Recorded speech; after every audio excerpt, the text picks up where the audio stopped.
और अब कहानी बिहार के उन नागरिकों की जो टैक्स भरते हैं, वोट देते हैं, तब जाकर कहीं पुल बनता है। लेकिन आरोप है भ्रष्टाचार की बाढ़ आम आदमी को सुरक्षित आने जाने का रास्ता देने वाले पुल को बहाकर उम्मीदों का कत्ल कर देती है। लेकिन भ्रष्टाचारी कभी पकड़ा नहीं जाता।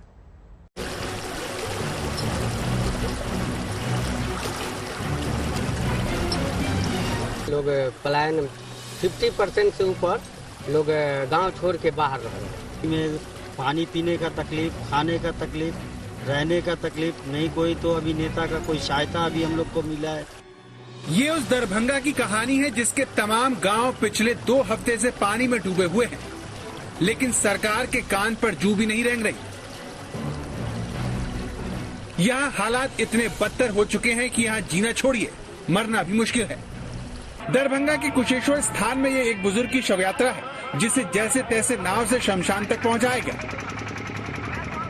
सड़क से शमशान तक पानी में डूब चुका है, इसीलिए बांस का मचान बनाकर मिट्टी की कोठी में शव डाला गया और नाव के सहारे घूम घूम कर मुखाग्नि दी गई।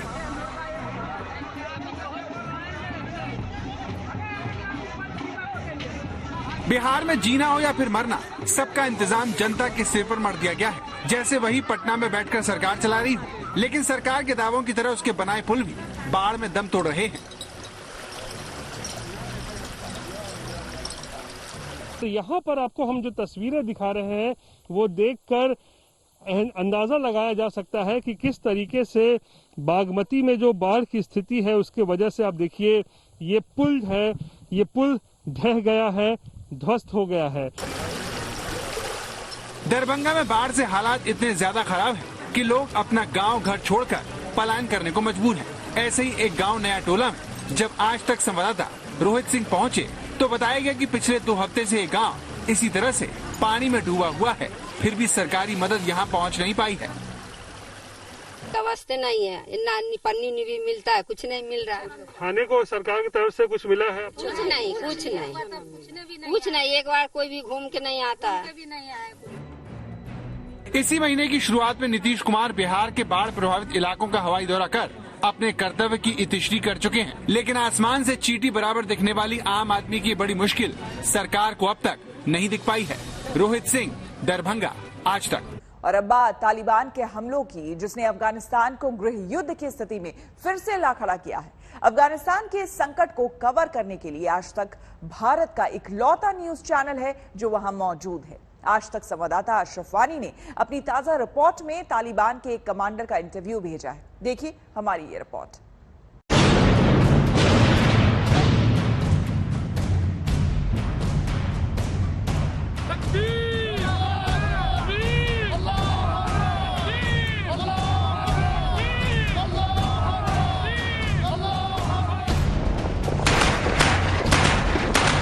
अफगानिस्तान वॉर जोन बन चुका है। तालिबान अपने लड़ाकों के जरिए जिहाद का ऐलान कर रहा है। तालिबान का दावा है कि अफगानिस्तान के 85% इलाके पर उसका कब्जा हो चुका है और बाकी 15% हिस्सा भी वो जल्द अफगानी सेना से छीन लेगा। इस हालात में अफगानिस्तान के भविष्य और उसके जरिए इलाकाई कूटनीति और सुरक्षा नीति की तस्वीर दिखाने भारत का इकलौता न्यूज चैनल आज तक ग्राउंड रिपोर्टिंग कर रहा है। कंधार में मौजूद आज तक संवाददाता अशरफ वानी कड़ी मेहनत के बाद तालिबान के प्रवक्ता मौलाना यूसुफ अहमदी से संपर्क साधने में कामयाब रहे। 2 दिन से लगातार तालिबान के साथ संपर्क करने के बाद आज तक देश का पहला चैनल बना जिनके साथ तालिबान के स्पोक्समैन कारी मोहम्मद यूसुफ ने बातचीत की। कंधार में हम थे, कंधार के आसपास ही वो हैं और उन्होंने साफ कैमरे से पे आने से मना किया, लेकिन टेलीफोन पर बात करने को वो राजी हुए। तालिबान के कमांडर और प्रवक्ता यूसुफ अहमदी से आज तक ने कई सीधे सवाल किए और यूसुफ अहमदी एक सधे हुए मिलिट्री कमांडर की तरह हमसे बात करता रहा। दरअसल कहा जा रहा है बार बार कि पाकिस्तान और पाकिस्तानी आर्मी तालिबान की मदद के लिए पिछले कुछ दिनों से लगातार जो है जोर दे रही है। आखिर क्या कारण है कि पाकिस्तानी सेना और पाकिस्तानी ISI से मदद ले रही है तालिबान?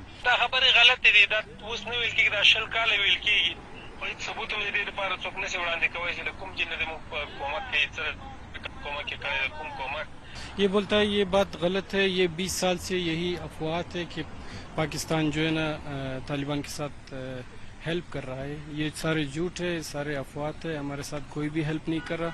हम लोग जहाद पे नाम से उतरे और हम जो भी करते कोई मुल्क भी मेरे पीछे नहीं है हमारा। जो दरअसल काफी जो लोग हैं कई जगहों पर आपकी हुकूमत में कह रहे हैं कि आप अब महिलाओं पर, जो खवातीन हैं उन पर जबरदस्ती डिक्टेट करते हैं। कई जगहों पर तालिबान के पोस्टर छपे हैं बालक वगैरह इलाके में, जहां पर महिलाओं को कहा गया वो घरों से बाहर अकेले न निकलें, उनके साथ जो हैं मर्द हमेशा रहें, वो शिक्षा छोड़ें, एजुकेशन जो है वो ना पढ़ें। तो क्या इसमें सच्चाई है या जो तालिबान 2000 में था अफगानिस्तान में और इस तालिबान में फर्क है?